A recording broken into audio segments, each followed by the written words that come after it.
Hi and hello YouTube, welcome to Rasi and roads. ഇത് നമ്മളോട് നോക്കാൻ പോകുന്നത് ഹോണ്ടയുടെ CB 125 എന്നൊരു വാഹനത്തിൻ്റെ ഒരു റിവ്യൂ ആണ്. ഒരു യൂസർ എക്സ്പീരിയൻസ്ഡ് റിവ്യൂ ആയിട്ട് നിങ്ങൾക്ക് വേണമെങ്കിൽ എടുക്കാം. കാരണം ഇത് ഞാൻ ഉപയോഗിച്ചുകൊണ്ടിരിക്കുന്ന വാഹനമാണ്. ഒരു 38,000 കിലോമീറ്റർ ഇതിൻ്റെ പുറത്ത് ഞാൻ ഓടിയിട്ടുണ്ട്. ഒരു 2015 മോഡൽ കൂടിയാണ്. അപ്പോൾ ഈ ഒരു 4 വർഷത്തിൻ്റെ ഇടയ്ക്ക് ഇന്നും എന്നെ സംബന്ധിച്ചിടത്തോളം ഇതൊരു നല്ലൊരു വണ്ടിയാണ്. അല്ലാതെ ഹോണ്ടയുടെ എഞ്ചിൻ്റെ ഒരു എന്താ പറയുക, ഒരു ലൈഫ് അത് തന്നെയാണ് ഇവിടെ കാണിക്കുന്നത്. ഇതിൻ്റെ ആദ്യം തന്നെ ഇതിൻ്റെ ബ്രേക്സും കാര്യങ്ങളൊക്കെ നോക്കുകയാണെന്നുണ്ടെങ്കിൽ ഫ്രണ്ട് ഡിസ്ക് കൊടുത്തിട്ടുണ്ട്. 240mm back normal drum brake ആണ്. ഓവറോൾ ലുക്ക് നോക്കുകയാണെന്നുണ്ടെങ്കിൽ ഒരു ബേസിക് സിറ്റി കമ്മ്യൂട്ടർ അത്രേ ഉള്ളൂ. അതല്ലാണ്ട് വലിയ സ്പോർട്ട് ലുക്ക് കാര്യമൊന്നും വണ്ടി തരുന്നില്ല. ഒരു സിറ്റി യൂസ് അല്ലെങ്കിൽ ഒരു ഓഫീസ് യൂസ് അങ്ങനെയൊക്കെയുള്ള ഒരു ഉപയോഗങ്ങൾക്കാണ് ഈ വണ്ടി ഏറ്റവും കൂടുതൽ മികച്ചതെന്നാണ് എനിക്ക് തോന്നുന്നത്.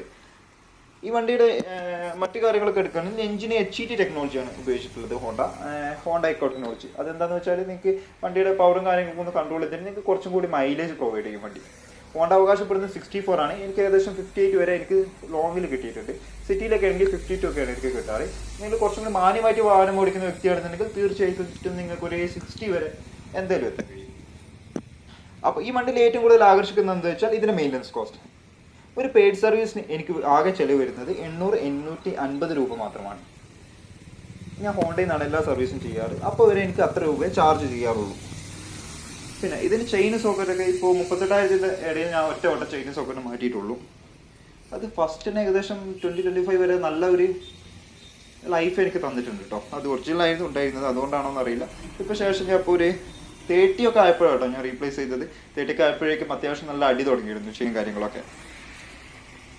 പിന്നെ ടയേഴ്സ് എടുക്കുകയാണെന്നുണ്ടെങ്കിൽ ടയേഴ്സ് ഞാൻ മുമ്പ് TVS ആയിരുന്നു, ഇപ്പോൾ MRF ആണ് കുറച്ചും കൂടി നല്ലത്. അതിൻ്റെ ഒരു വീഡിയോ ഞാൻ പിന്നീട് ചെയ്യാം. ടയേഴ്സ് നോക്കുകയാണെങ്കിൽ എൻ്റെ ബാക്ക് ടയർ ഏകദേശം ഒരു 30,000, ഫ്രണ്ട് ടയർ 35,000 കിലോമീറ്റർ വെച്ച് ഞാൻ ഓടിച്ചിട്ടുണ്ട്.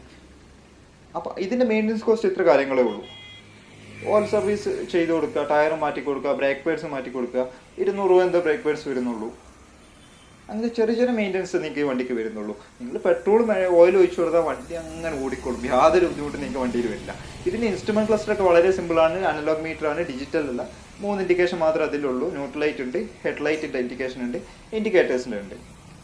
കാരണം 37 സംതിങ് ഞാൻ ഓടിയിട്ടുണ്ട്. ഇതിലൊരു 1000 കിലോമീറ്റർ സ്പീഡോമീറ്റർ ഇല്ലാണ്ട് ഞാൻ ഡ്രൈവ് ചെയ്തിട്ടുണ്ട് കേട്ടോ.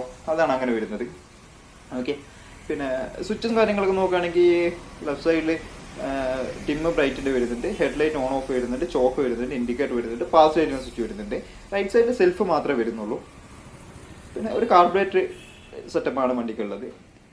അപ്പോൾ പിന്നെ മറ്റു കാര്യങ്ങൾ എന്താ പറയുക, ഇതിൻ്റെ ഓവറോൾ ലുക്ക് ഒരു സിമ്പിൾ സിറ്റി കമ്പ്യൂട്ടർ അതൊക്കെ തന്നെ ഉള്ളൂ. പിന്നെ എനിക്ക് പലപ്പോഴും മിസ് ചെയ്യാറുള്ള ഒരു കാര്യം എന്തൊക്കെയാണെന്ന് നിങ്ങൾ ചോദിച്ചു കഴിഞ്ഞാൽ, ഇത് ഒരു 70, 75, 80, 85 വരെയൊക്കെ ഞാൻ ഓടിച്ചു പോകുമ്പോൾ എനിക്കൊരു 5th ഗിയർ മിസ് ചെയ്യുന്ന പോലെ തോന്നും. അപ്പോൾ അങ്ങനത്തെ ഒരു ഇഷ്യൂ ഉണ്ടെങ്കിൽ നിങ്ങൾക്ക് ഹോണ്ടയുടെ ഷൈൻ SP സെലക്ട് ചെയ്യാവുന്നതാണ്. സെയിം എഞ്ചിനാണ്, 5 സ്പീഡ് ഗിയർ ബോക്സാണ് ആ വണ്ടിയിൽ കൊടുത്തിട്ടുള്ളത്. ഹെഡ് ലൈറ്റിൻ്റെ വിസിബിലിറ്റി കാര്യങ്ങളൊക്കെ നോക്കുകയാണെങ്കിൽ അത്യാവശ്യം കുഴപ്പമില്ലാത്ത വിസിബിലിറ്റിയെ തരുന്നുള്ളൂ. കുറച്ചും കൂടി നല്ല പവറുള്ള ബൾബ് കാര്യങ്ങളൊക്കെ യൂസ് ചെയ്താൽ നിങ്ങൾക്ക് ഒന്നും കൂടി ഒന്ന് പ്രകാശം കൂട്ടാൻ കഴിയും. അത്രയൊക്കെ തന്നെ പറയാനുള്ളൂ. പിന്നെ സസ്പെൻഷൻ കാര്യമൊക്കെ നോക്കുകയാണെങ്കിൽ അടിപൊളി സസ്പെൻഷനാണ്. നല്ല രീതിയിൽ തന്നെ അത്യാവശ്യം നല്ല കട്ടറും കാര്യങ്ങളൊക്കെ വരുമ്പോൾ തന്നെ നിങ്ങൾക്ക് നല്ല രീതിയിൽ വണ്ടി ഡ്രൈവ് ചെയ്ത് കൊണ്ടുപോകാൻ കഴിയും. വലിയ ബുദ്ധിമുട്ടൊന്നും വരുന്നില്ല. ഡ്രൈവിംഗ് കംഫർട്ട് നോക്കുകയാണെങ്കിലും എനിക്കിപ്പോൾ ഏകദേശം ഞാനൊരു ഏറ്റവും കൂടുതൽ ദൂരം ഓടിച്ചതെന്നാന്ന് ചോദിച്ചാൽ ഒരു 440 കിലോമീറ്റേഴ്സ് ഞാൻ ഒരു ദിവസത്തിൽ ഡ്രൈവ് ചെയ്തിട്ടുണ്ട്. പിന്നെ പലപ്പോഴും സിംഗിൾ സ്ട്രെച്ചിൽ ഒരു 130 കിലോമീറ്റർ വരെ മന്ത്ലി ട്വൈസെങ്കിലും ഞാൻ ഈ വണ്ടി ഡ്രൈവ് ചെയ്യാറുണ്ട്, എവിടെയും സ്റ്റോപ്പ് ചെയ്യാറുണ്ട്. പക്ഷെ ഒരു 50 കിലോമീറ്റർ ഒക്കെ കഴിയുമ്പോൾ നിങ്ങൾക്ക് ചെറിയൊരു പ്രയാസം തോന്നും. കൂടാതെ ഞാൻ നേരത്തെ പറഞ്ഞ പോലെ 5th ഗിയറിൻ്റെ മിസ്സിങ്ങും നിങ്ങൾക്ക് ഫീൽ ചെയ്ത് തുടങ്ങും.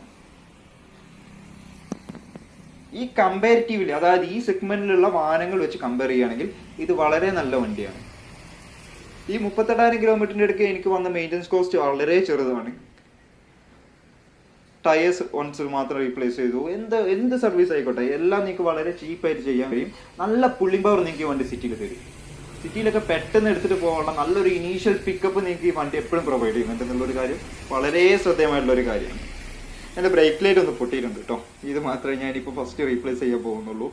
കാരണം ഒരു സഡൻ ബ്രേക്കിംഗ് ആയിരുന്നു. അത് ഒരു മുമ്പിൽ പോയിരുന്നത് സൈലോ പെട്ടെന്ന് സഡനായിട്ട് ബ്രേക്ക് ചെയ്തു, ആൾ വട്ടം ചാടിയപ്പോൾ. പുറകിൽ ഞാനൊരു 65-ലായിരുന്നു, ഞാനും ബ്രേക്ക് ചെയ്ത് എൻ്റെ വണ്ടി ഞാൻ വിചാരിച്ചതിലും പെട്ടെന്ന് വണ്ടി നിർത്താൻ കഴിയും. പക്ഷേ പുറകിൽ വന്നൊരു സ്കൂട്ടറിൽ വന്നൊരു പയ്യിൽ നിർത്താൻ കഴിയില്ല. അവൻ വന്ന് പുറകെ കയറി. ഡാമേജസും കാര്യങ്ങളും ആർക്കും ഇല്ല, ഇഞ്ചുറീസ് ഒന്നും ആർക്കും ഇല്ല.